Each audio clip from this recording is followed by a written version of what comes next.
और सीधे आपको भोपाल लिए चलते हैं, जहां पर मुख्यमंत्री डॉक्टर मोहन यादव का संबोधन चल रहा है। सुनते हैं। माननीय कैलाश जी भाई साहब, जोरदार अभिनंदन करें स्थानीय शासन मंत्री बड़े भैया माननीय कैलाश जी विजयवर्गीय जी। इस अवसर पर हमारे लोकप्रिय मंत्री और खेल सहित सभी क्षेत्रों में विकास के लिए अनूठी सोच रखने वाले हमारे माननीय मंत्री श्रीमान विश्वास सारंग जी, जोरदार अभिनंदन विश्वास सारंग जी का। एक और मंत्री यहाँ मौजूद है, श्रीमती कृष्णा गौर जी, जोरदार अभिनंदन कृष्णा गौर जी का भी, जिनके अपने क्षेत्र में न केवल लोकप्रियता है बल्कि मंत्रालय के माध्यम से भी और भोपाल में भी महापौर करके भी आप काम कर चुके हैं। यह आपकी विरासत को विकास की ओर ले जा रही हमारी यहाँ की महापौर मालती राय जी, आपका अभिनंदन। आपका भी एक विकास का ऐसा ही मसाल होना चाहिए, आपने जलाया दूसरों को दिया, वो और तीव्र गति से ले जा रही। आज के इस अवसर पर माननीय सांसद आलोक शर्मा आप भी, अरे हाँ ये मैं भूल ही गया, ये तीसरे महापौर, जोरदार, मुझे तो ध्यान ही नहीं यार, जोरदार आलोक जी, मालती जी, कृष्णा जी, ये महापौर की त्रिवेणी हो गई यहाँ पे। हमारे बीच में माननीय सांसद भी है और एक बनते बनते रह गए। अब ये सारी पोल मत खोलो। हमारे बीच में माननीय विधायक, जिनके अपने कार्यकाल में अलग अलग प्रकार से नाम ही इतना अच्छा है। भगवान, वैसे तो शंकराचार्य जी ने 4 धाम बनाए, 3 भगवान विष्णु और कृष्ण भगवान के नाम पे, एकमात्र हमारे रामेश्वर, जोरदार अभिनंदन करो रामेश्वर शर्मा जी के लिए।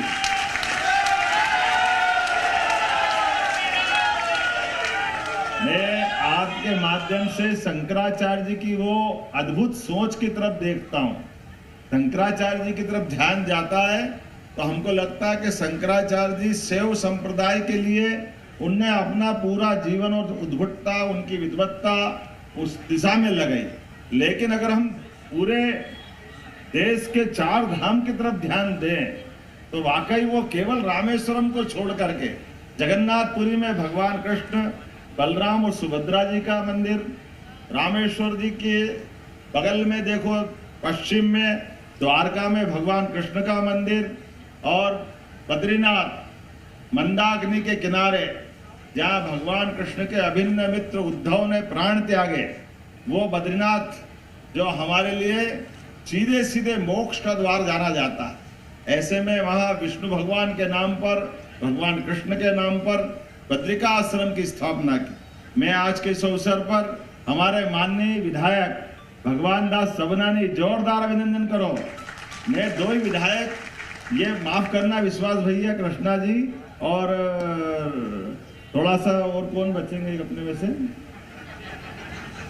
मैं इधर अंदर घुसता हूं तो जिधर जाऊं ये भगवान दास सबनानी जी का ही पूरा परिक्षेत्र दिखता है। कोई भी सरकारी बिल्डिंग, कुशाभाऊ ठाकरे, वल्लभ भवन में विधानसभा या हमारा श्यामला हिल्स, ये सब कुछ पश्चिम मध्य में आता है। सीएम हाउस भी, अब मैं इधर देखता हूँ, जैसे कदम बाहर बढ़ाता हूँ तो सब दूर हमारे रामेश्वर जी का हुजूर दिखाई देता है।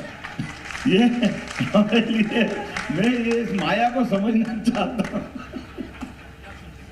अपने लिए आज के इस अवसर पर मैं अपने मंच पर विराजमान माननीय सभापति सूर्यवंशी जी, जोरदार किशन भाई सूर्यवंशी, जब भी देखो मिलते रहो, हंसते रहते हैं, मस्ती से अपना काम करते रहते हैं, ऐसे मिलनसार। और पास में हमारे वरिष्ठ नेता, परिषद के समय से मेरे साथी जिला अध्यक्ष रविंद्र यति जी, आपका भी अभिनंदन, आपका भी स्वागत। एक और अध्यक्ष यहाँ बैठे हैं, हमारे ग्रामीण अध्यक्ष, जिनके साथ कल हमने अपनी तिरंगा यात्रा निकाली, तीरथ दास जी मीणा, आपका भी अभिनंदन, आपका स्वागत।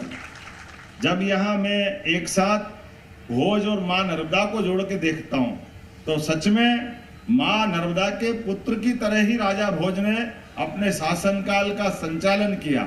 और भोज के जीवन की इतनी सारी बातें हैं इतनी अद्भुत अद्भुत बातें हैं कि मैं केवल एक उदाहरण दूंगा उनका, कि बचपन से कितने कुशाग्र थे, उनके जीवन का वो उदाहरण।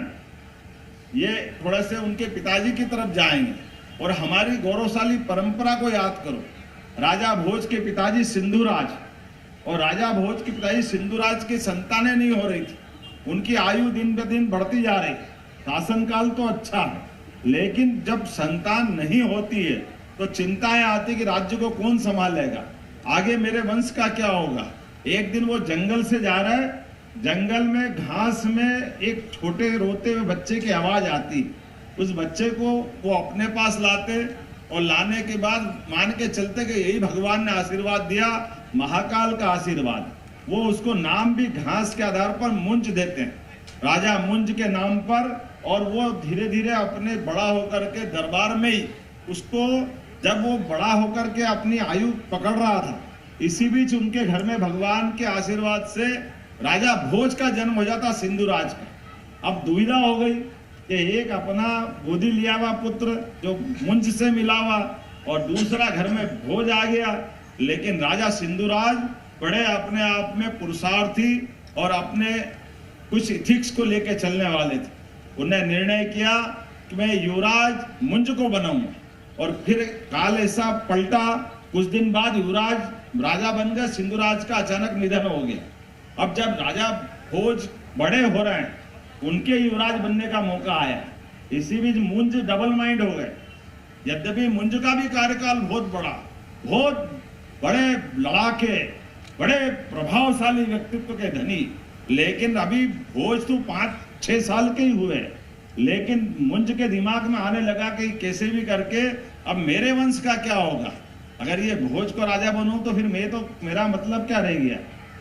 एक दिन उनने एक षड्यंत्र के अंतर्गत राजा भोज को अपने सेनापति को बुलवाया कि जाओ राज आज्ञा से इसका दूर जंगल में जाकर सिर काट लेना। और उसकी पद्धति ऐसी थी पहले राज आज्ञा की कि अगर सिर काटने की आज्ञा है और एकांत में काटना है तो उनको वापस उसको दिखाना भी पड़ता था कि आपके आज्ञा का पालन हो गया। अब ये बड़ा धर्म संकट हो गया सेनापति के सामने कि वो सेनापति राजा सिंधुराज के समय भी सेनापति थे, वो मुंज के समय भी बने, और उनको लगा कि ये भगवान कौन सी लीला है।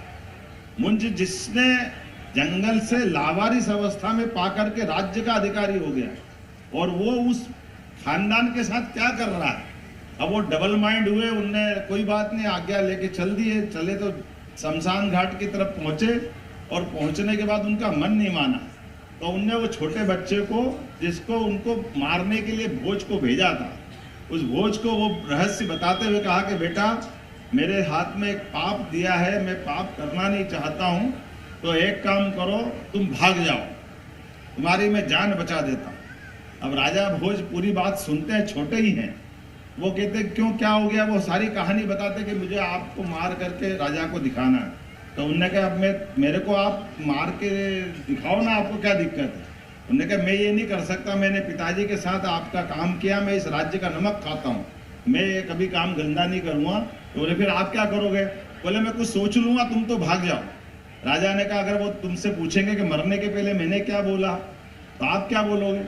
बोले मैं कुछ भी कह दूंगा। बोले नहीं कुछ भी मत कहो। उनने भोज पत्र पे, राजा भोज ने 6-7 साल की उम्र थी, एक सुंदर श्लोक लिख के दिया। उस श्लोक को घड़ी मड़ी करके राजा के सेनापति के हाथ में दिया। उन्होंने कहा अब मैं जा रहा हूँ, आप जो करो। आप क्या करोगे।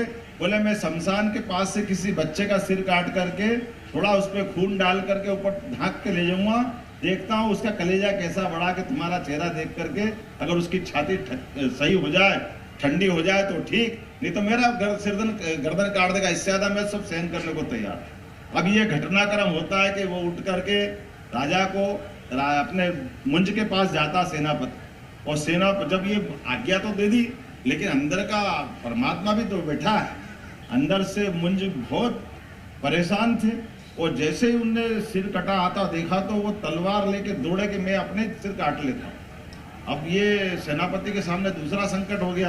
उन्होंने कहा क्या कर रहा हूँ महाराज। बोले मैं मेरे को जिंदा रहने का अधिकार नहीं। जिसने इतना बड़ा राज्य मेरे को दिया और मैंने उनके बेटे के साथ अपना इतना बड़ा पाप कर दिया कि मैं इसका सिर काट के लिया है, मंगवा दिया मेरी आज्ञा से।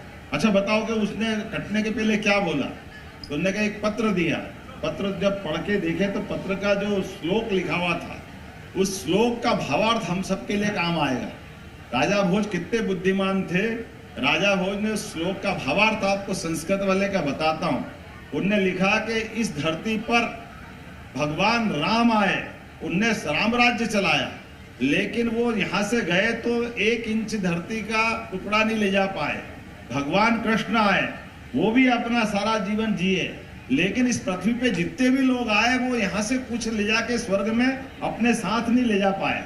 लेकिन इस कलयुग में राजा मुंज आया है जो अपने साथ छाती पे बांध के ले जाएगा। ये जो भावार्थ जो पड़ा तो वही पछाड़े खा के गिर पड़ा, बड़ी मुश्किल से उठाया। उनने कहा इतने बुद्धिमान बच्चे के मैंने प्राण ले लिया, मैं तो बिल्कुल जीने को मेरा कोई एक क्षण इच्छा नहीं। इस झंझट में बड़ी मुश्किल से सैनिक के माध्यम से उस मुंज को समझाया गया कि भैया आप गलती मत करो। तो उन्हें मेरे को वो बच्चे को मारने का मैंने ऑर्डर दिया, तो मेरे फिर वो अपना अंदर का रहस्य उद्घाटन करते हैं कि महाराज मैंने राजा भोज को मारा नहीं है, लेकिन मेरे मन में जो आया था मैंने प्रयोग किया। अब आपकी इच्छा हो तो मेरे को सजा दे दो, लेकिन मैंने उसको बचा लिया। जोरदार अभिनंदन करो हमारे अपने उस बुद्धिमान बालक की। और उस समय के शासन के सबसे बड़े पद पे बैठ के महामंत्री और सेनापति क्या निर्णय करते, कैसे व्यवस्था चलती है, इतनी उज्जवल परंपरा हमारी है। ऐसी भोज की एक नहीं कई सारी बातें मैं बता सकता हूँ, लेकिन हमारे लिए दुर्भाग्य है कि हमारे लिए शिक्षा नीति 2020 के बाद अब अधिकार आया है कि भोज सहित हमारे सारे गौरवशाली पृष्ठों को हम अपने पाठ्यक्रम का हिस्सा बनाएं, ताकि स्कूल कॉलेज ऐसे कई विषयों में हमको जानकारी हो। ये सब बातें पहुंचना चाहिए, इसीलिए हम अपने पाठ्य पुस्तक में भी उन सारे विषय को लाएं। और इतना ही नहीं, हमारे पत्थरों के द्वार से भी वो इतिहास गौरवान्वित होना चाहिए। हमारी ये एक गौरवान्वित करने वाली घटनाओं को इसी प्रकार से तो बता सकते हैं। और जब ये मैं भोपाल में द्वार बना रहा हूँ तो वाकई में इसी बात की महत्ता है। जैसे माननीय कैलाश जी भाई साहब ने कहा, हमने सबसे पहले आपके माध्यम से जो द्वार बनाया, ये ओंकारेश्वर और महाकालेश्वर दोनों के बीच का द्वार है। इसलिए उस द्वार का हमने महामृत्युंजय नाम दिया, क्योंकि अयोध्या मथुरा माया काशी कांची अवंतिका पुरी द्वारावती शैव सप्तैते मोक्षदायिका, ये 7 पवित्रतम नगरियां जहाँ मोक्ष मिलता है। जन्म तो होता है, मृत्यु भी होती है, लेकिन मृत्यु के बाद मोक्ष देने वाली नगरी कौन सी? मोक्ष देने वाली नगरी हमारी अवंतिका है, बनारस है, अयोध्या है। ये नगरियां सीधे मनुष्य को जन्म जन्म के चक्करों से मुक्त करके मोक्ष दिलाती। ऐसे केवल वो मोक्ष वाली नगरी नहीं, भगवान कृष्ण का 5100 साल पुराना उज्जैन का गुरुकुल और विद्यालय का इतिहास है। तो हमने उस द्वार की हाइट भी 51 फीट रखी है। एक तरह से पूरे पत्थरों से उज्जैन का इतिहास उसमें बताया। तो मैं प्रयास कर रहा हूं कि अपने भोपाल का पूरे प्रदेश का इतिहास, जिसके कारण से मध्य प्रदेश गौरवान्वित होता है, इन द्वारों के स्थापत्य में बनने वाले शिल्प में पत्थरों के माध्यम से हमारा गौरवशाली इतिहास आना चाहिए। ये उसकी निशानियां हैं। एक एक द्वार में हमारी मां नर्मदा की अपनी लीलाएं, नर्मदा जी का उद्गम, नर्मदा जी की धाराओं के किनारे कौन कौन से तीर्थ हैं, राजा भोज का गौरवशाली पृष्ठ क्या है, ये सारे पत्थरों के माध्यम से पत्थर शिल्प का नमूने दिखना चाहिए, ऐसे हर द्वार से। और अभी तो नवदुर्गा हमारे यहाँ तो माता बहनों का जो महत्व है, इसलिए 9 द्वार की बात करी है। जोरदार अभिनंदन करो। अभी पाकिस्तान को जो पटकनी दी है हमारी बहन सोफिया और व्योमिका के माध्यम से, दुनिया के सामने पहली बार यशस्वी प्रधानमंत्री ने सबके सामने उनकी अपनी महत्ता दिखाते हुए सबके सामने इस बात को सम्मानित करके दिखाया कि हाँ, हमारी बेटियों ने भी अपनी युद्ध की विभीषिकाओं का वर्णन संसार के सामने रखने के लिए उनको मौका दिया गया। जोरदार अभिनंदन करो यशस्वी प्रधानमंत्री का, जिनके नेतृत्व में भारत ने वो अद्वितीय जीत हासिल करी। हमारे दुश्मनों की क्या कमर तोड़ी है कि हमको लगा कि हाँ, यशस्वी प्रधानमंत्री कोई हो तो नरेंद्र मोदी जैसा, और सेना हो तो भारत जैसी सेना हो। हमारे लिए सौभाग्य की बात है तो आज मैं इस द्वार के भूमि पूजन के अवसर पर मेरी अपनी ओर से नगर निगम की महापौर, सभापति, सभी MIC के मेंबरगण, विभाग के माननीय मंत्री, सारे जनप्रतिनिधि और मैं आप सबका भी आभार मानता हूँ। विश्वास जी, माननीय कृष्णा जी, आलोक जी, भगवान जी, आप सबका समय मैंने लिया बोलने के लिए, तो मैं आपके एक बार जोरदार अभिनंदन करूं। इनने सबने बोलने का समय मुझे दिया, क्योंकि समय की सीमितता के आधार पर ये मैं मान के चलता हूं कि सबने शुभकामना दी है। एक बार और पुनः आपका वंदन, अभिनंदन, बहुत बहुत धन्यवाद। आ रहा है उधर किसके का? अरे नहीं आ रहा। हाँ देखो ना।